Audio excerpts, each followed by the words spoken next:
What if one man reshaped a civilization so completely that 2,200 years later, his fingerprints still decide how 1 billion people live? Not a philosopher, not a saint, but a ruler so driven by fear, ambition, and genius that he unified China and then tried to conquer the only enemy he couldn't defeat: death. He built the Great Wall. He burned books. He buried scholars. He swallowed mercury in search of immortality, and he constructed the most forbidden tomb on Earth, a world sealed in poison, guarded by armies of clay. This is not just history. This is the story of the man who tried to erase mortality itself. Qin Shi Huang, born Yingjing, did not enter a peaceful world. He was born into the Warring States period, a time when China wasn't a nation, but a fractured battlefield of 7 kingdoms locked in endless war. Assassination wasn't rare. It was politics. His father, a hostage prince, lived under constant threat. Qin grew up in a world where no door was safe, no meal was certain, and no ally could be trusted. Even as a teenager, blades were already pointed at him. One assassin famously lunged toward his chest, and Qin escaped only because the attacker slipped. Fear became his first teacher. Paranoia became his second. At just 13 years old, while other children played, Qin ordered his tomb to begin construction. Why? Because he didn't expect to survive adulthood. Modern psychologists say children exposed to extreme instability often grow into adults who crave absolute control. Qin was the prototype, a child hardened by danger, destined to become a ruler who believed order was the only antidote to chaos. As he ascended the throne, the boy who never felt safe became a man determined to reshape the world. Every scar from his youth turned into policy. Every betrayal turned into law. Every brush with death fueled a lifelong obsession. Control everything, conquer everyone, never be vulnerable again. No ruler in history was forged like him, and none would ever think like him. Before he unified China, before he hunted immortality, he was just a boy in the dark, watching shadows move and learning a cruel truth. If he didn't control the world would kill him.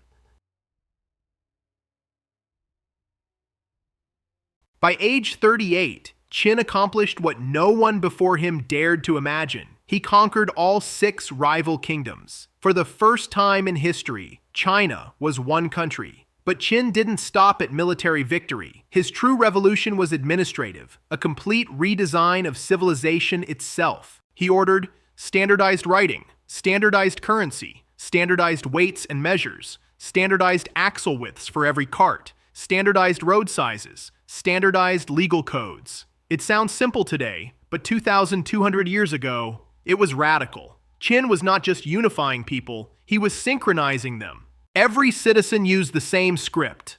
Every merchant weighed goods the same way. Every official answered to one system. Every soldier served one emperor. Modern political scientists call it the birth of the Chinese state.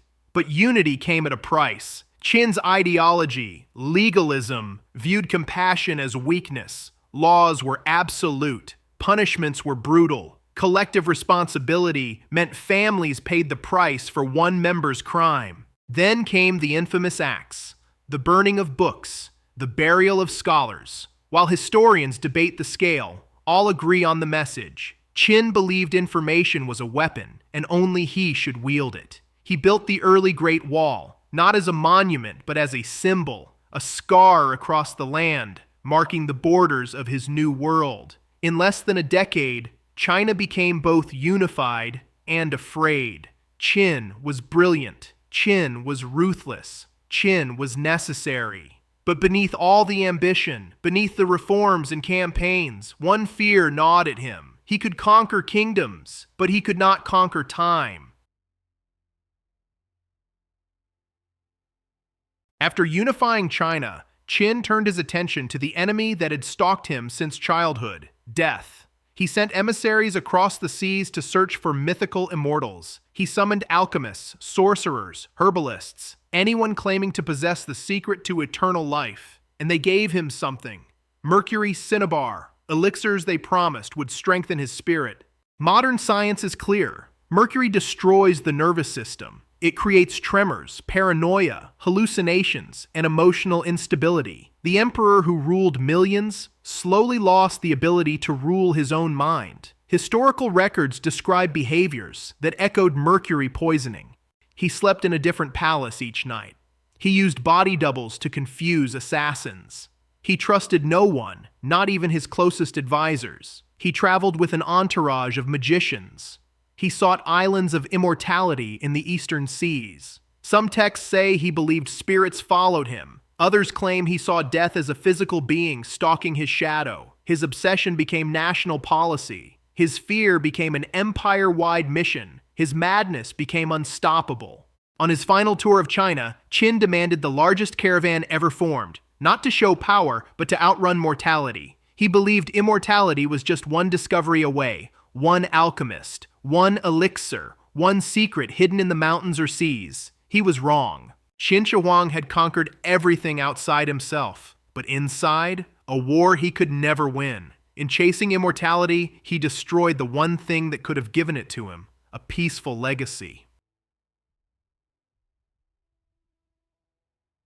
At 13 years old, Qin ordered his tomb to begin construction. By his death, 700,000 workers had labored for decades. What they built still terrifies archaeologists. Modern ground-penetrating radar reveals palaces buried underground, walls running beneath the earth, massive courtyards the size of city halls, miles of hidden corridors, ritual chambers, a central mausoleum untouched by human hands. Soil samples show mercury concentrations dozens of times above normal, exactly what ancient historian Sima Qian described. Constellations painted on the ceiling, a map of China on the floor, rivers of mercury flowing around the emperor.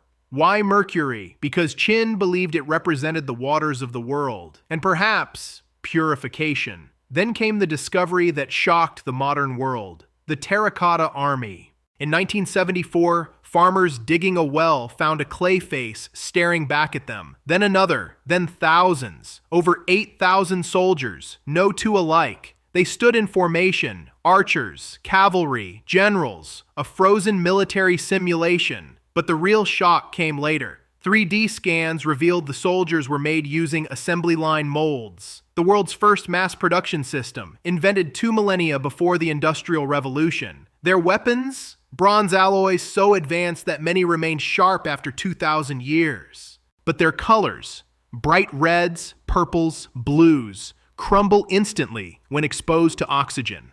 Within minutes, they vanish. That's why China refuses to open the central chamber.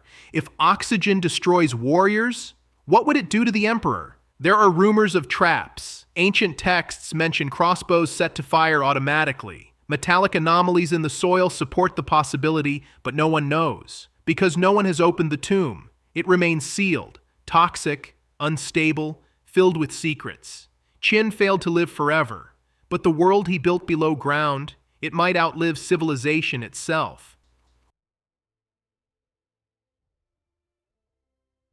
Qin Shi Huang died on the road, reportedly after consuming yet another mercury elixir. He believed it would extend his life. Instead, it ended it. His death was concealed by terrified officials. They filled his carriage with fish to hide the smell of decay. His body traveled back to the capital under the illusion of life. And then everything collapsed. Rebellions erupted. Palaces burned. His dynasty crumbled. But his ideas didn't. Today, China's centralized government, its writing system, its unified identity, its bureaucratic structure, its cultural concept of one China, all trace back to Qin. He reshaped a civilization so deeply that his shadow still lies across every decision made in the halls of power. Some see him as a visionary, others call him a tyrant, but everyone agrees he changed the world more than any man of his era. And yet, the final irony is the most haunting. Qin Shi Huang tried to escape death. Instead, he became immortal in another way, not through elixirs, not through magic, not through mercury, but through the one thing he tried most desperately to control: memory. His tomb remains unopened. His army still stands guard. His obsessions still echo through history. He conquered kingdoms. He conquered borders. He even conquered time. But the one thing he could never conquer was himself.